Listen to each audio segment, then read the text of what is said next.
Terima kasih pemirsa, Anda masih bersama kami dalam dialog para kita dan masih bersama Komandan Lantamal 10 Jayapura.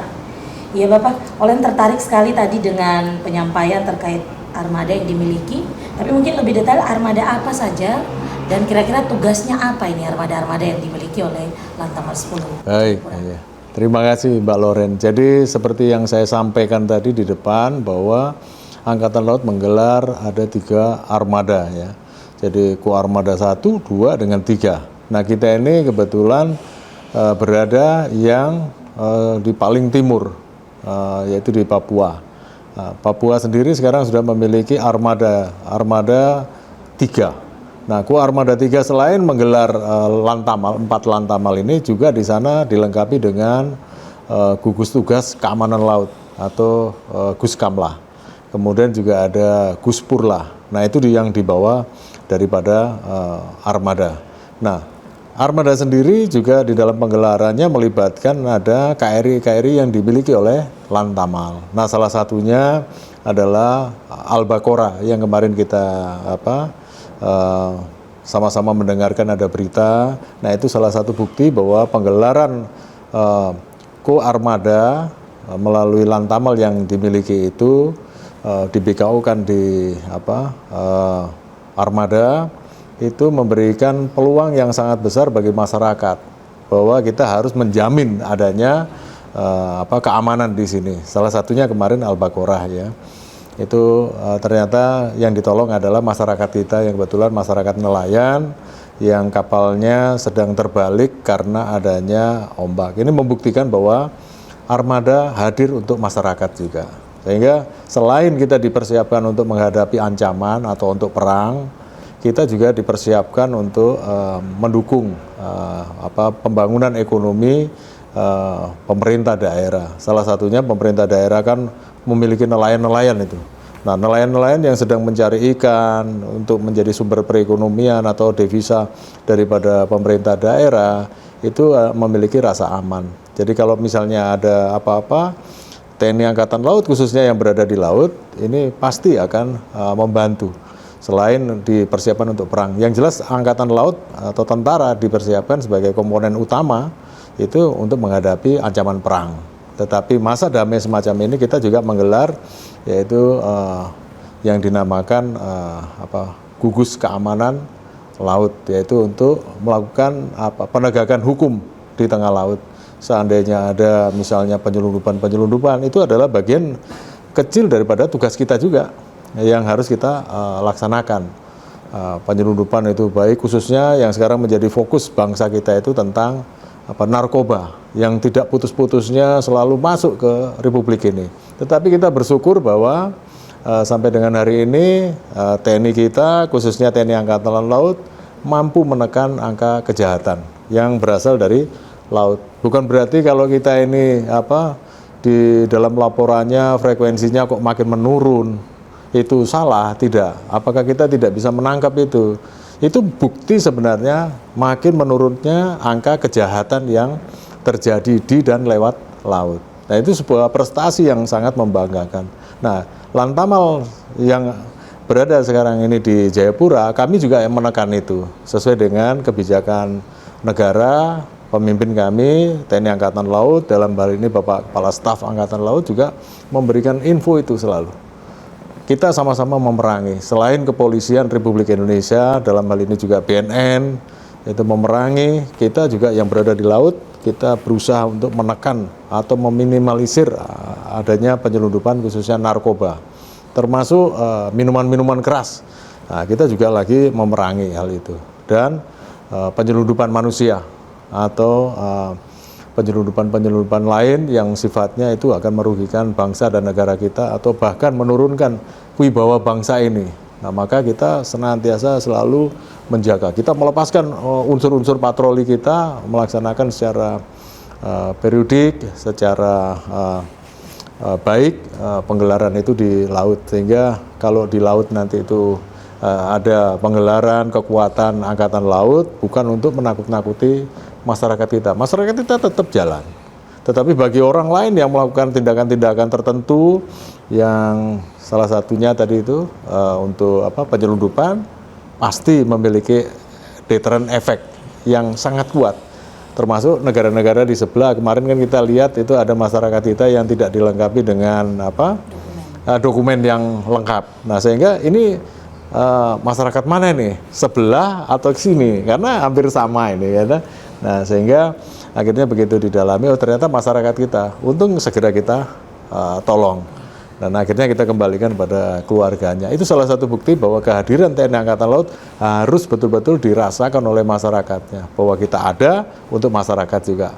Masyarakat juga aman ketika ada kita juga. Demikian Mbak Loren. Ya, berarti harusnya ketika melihat armada atau KRI sedang melakukan ini, harusnya jadi satu kebanggaan ya. Karena aman aja, karena sudah ada yang jaga ini. Iya. Tadi Bapak sampaikan bahwa salah satu tugas yaitu terutama mencegah adanya penyelundupan lewat laut. Tapi sejauh ini wilayah Jayapura aman? Ya, saya kira begitu. Bersama-sama di sini kebetulan saya masuk di dalam Forkopinda, ya mulai dari Bapak Pangdam sebagai Pangkoops kita, kemudian Bapak Kapolda, kemudian Lantamal, kemudian Lanut, Silas Papare. Di sini sangat-sangat kondusif, bahkan kita sudah betul-betul menjalin kerjasama yang baik. Dan beberapa waktu kemarin, waktu lalu kita bersama dengan perwira staf saya, para asisten ini melakukan kunjungan kepada Bapak Pangdam.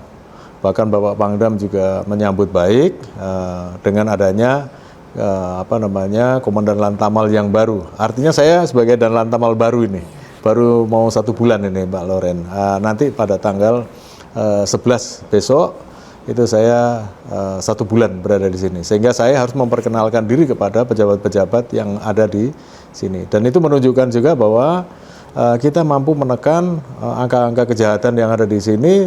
Dan saya menyampaikan juga kepada Bapak Panglima Kodam, ternyata angka kejahatan di sini juga semakin menurun dan semakin kondusif. Berarti Papua kesadaran hukumnya itu cukup tinggi berarti. Nah, mampu merespon semua kondisi lingkungan kita ini. Bahkan masyarakat Papua ini kan dibesarkan mulai dari kandungan ibunya itu dengan penuh kasih. Nah, sehingga ini yang harus kita angkat ya. Jadi memang di Papua ini ada kasih yang begitu luar biasa. Nah, disinilah kita harus bersama-sama dengan masyarakat. Tidak bisa kita berdiri sebagai aparat negara tanpa rakyat. Tetapi justru rakyat Papua inilah yang menjadi kunci utama juga ketika kita harus bersama-sama untuk menjaga kondusifnya keadaan, keamanan di perairan, keamanan khususnya di wilayah kita seluruhnya ini bersama-sama dengan Forkopinda. Saya kira kita harus beginilah, harus sinergi. Harus benar mewujudkan kerjasama yang baik antara aparatnya dengan pemerintah daerah bersama-sama dengan rakyat Papua ini. Ya. Berarti sangat terjalin dengan baik dan itu yang kita harapkan terus ya berlangsung sampai ini. Ya mungkin pemirsa juga pasti ingin tahu kira-kira di TNI Angkatan Laut ada tidak pasukan khususnya dan kira-kira apa yang membedakan pasukan khusus TNI Angkatan Laut dengan TNI lainnya? Iya. Kebetulan ini ada semua ini Mbak di sini Angkatan Laut ya. Yang diajak sama Mbak ini juga pasukan khusus juga ini. Dari Komando Pasukan Kata saya aslinya Mbak. Kemudian ini asisten intelijen saya juga dari Marinir.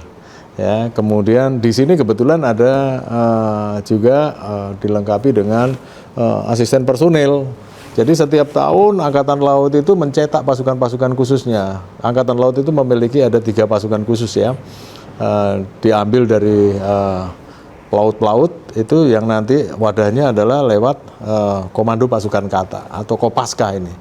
Ya, kebetulan saya sendiri dari Kopaska. Ya, kemudian kalau yang dari Marinir itu nanti dicetak dia menjadi pasukan Kipam. Dulu sebutannya Kipam, sekarang menjadi Intai Amfibi Marinir. Nah, kemudian dari 2 satuan ini dia diambil untuk mengatasi persoalan-persoalan anti teror di laut. Nah, maka di tahun 1982 kita memiliki detasemen Jalamangkara itu. Nah, 3 pasukan khusus inilah yang menjadi andalannya Angkatan Laut. Dan kebetulan ini disebar juga di 3 armada kita ini. Semuanya memiliki, baik di armada maupun di Korps Marinir. Nah, sehingga setiap koarmada, setiap Korps Marinir ya, yang juga digelar ada Pasmar 1 sampai dengan Pasmar 3, mereka semua dilengkapi itu. Ada 3 pasukan khusus ini. Demikian. Amfibi dan Ya, Detasemen Jala Mangkara. Ya, Jala Mangkara. Kalau dilihat dari namanya ini berarti mereka betul-betul bisa di 2 alam ini ya kalau di Ya, di sini. tidak hanya di 2 alam, Mbak. 4 alam juga Iya, bisa. 4 alam. Jadi bisa di udara, bisa di daratan, bisa di lautan. Lautan ini dibagi 2 karena lebih spesifik ini. Karena apa? Hidup di atas air dengan hidup di bawah air ini kan bukan habitatnya ini. Susah ini untuk mempertahankan ini. Nah, sehingga di kedua alam ini, baik di permukaan maupun di bawah permukaan, ini dibutuhkan keberanian tersendiri. Dibutuhkan psikologi secara tersendiri. Karena bergeraknya lebih cenderung kepada mandiri. Tetapi pasti bergerak 2 orang. Tetapi mereka dilepas perorangan, pasti mereka bagus. Ya. Bedanya dengan pasukan yang lain apa? Ya karena memang ada matra. Jadi matra inilah yang menentukan pasukan-pasukan ini dibuat. Tapi bukan berarti bahwa matra laut yang paling hebat, tidak. Memang matra oleh pendahulu-pendahulu kita dibuat untuk kekhususannya, memiliki ciri tersendiri. Jadi kalau Angkatan Darat itu ada yang namanya Komando Pasukan Khusus, bahkan dia untuk gultornya disebutkan itu adalah Satgultor 81. Ya, kalau kita Detasemen Jala Mangkara. Kemudian kalau Angkatan Udara itu Detasemen Bravo 90. Begitu, Mbak. Luar biasa sekali ya. Jadi ada secara khusus-khusus berarti pelatihan prajurit di sini jika mau mengambil salah satu dari ini mereka harus lebih latihan lagi ya. Iya, yang jelas secara fisik, mental. Ya, masing-masing karena memiliki spesifikasi yang berbeda sesuai dengan matranya, maka arahnya sesuai dengan matranya masing-masing. Sehingga mereka pasti akan memiliki kemampuan yang berbeda, bercirikan akan kekhususannya daripada matranya. Kalau laut pasti cirinya ya kekhususannya laut. Kalau darat pasti darat. Gitu ya. Udara pasti dia memiliki kemampuan udara yang lebih. Gitu. Baik, luar biasa sekali. Kita harus break lagi. Iya. Ya, pemirsa, kami masih akan kembali dalam dialog para kita. Tetaplah bersama kami.